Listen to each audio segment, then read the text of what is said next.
At the start of the conference, Simon managed to track down Christiana Figueres, Executive Secretary of the United Nations Framework Convention on Climate Change, at the Cambridge Sustainability COP17 session, and they didn't necessarily agree on all the issues.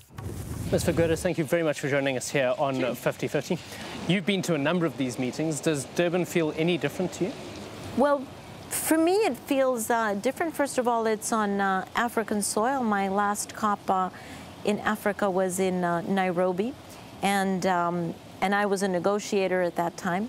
I was not aware at that time how the COP president was putting forward their leadership, but I am very aware of the leadership that is being exercised now by the South African presidency, one that is difficult to manage because South Africa is a member of the basic countries, it's an emerging economy. But South Africa has one of the highest carbon footprints per capita of any of the nations represented here. Well, what leadership can they honestly show?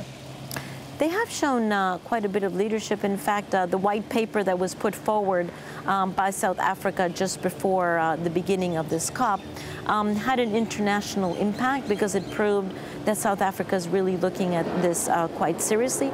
Yes, South Africa has a high footprint, but South Africa is not walking away from those expectations. In fact, South Africa has been very responsible in the sense of already beginning to say that, yes, they are moving toward controlling their own emissions. My concern is that we won't ever get a deal where all 190-odd countries move forward together, and that we're going to Why not? Because there's never been an example in the whole of human history where all of humanity has cooperated. What was the convention? What was the Kyoto Protocol? It didn't work, though, Christiana. The CO2 emissions continue to increase. Simon, you said we will never get an agreement where all countries are in it together, but that's the Kyoto Protocol. That is the convention. But it didn't bear fruit, though. Or do you think it did? Yes, it did. Do you think that the awareness about climate is the same now as 20 years ago? Do you think that the legislation that is in place around the world is the same now as 20 years ago? Who knew about climate 20 years ago? But all of that is talk, though. It's not. We still get energy the same way that we always did. No, I don't think so. Did we have 18 countries with domestic legislation? Did we have the kinds of investment from the private sector in renewable energy that we have today? We didn't. No, we are moving forward. Where I do grant you, Simon, is that we're moving forward too slowly, and we definitely need to speed up.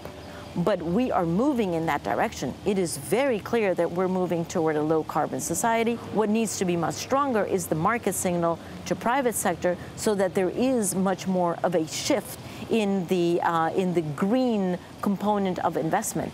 But that too will occur. So you feel optimistic? I'm always optimistic. Thank you so much for joining us. Thank you.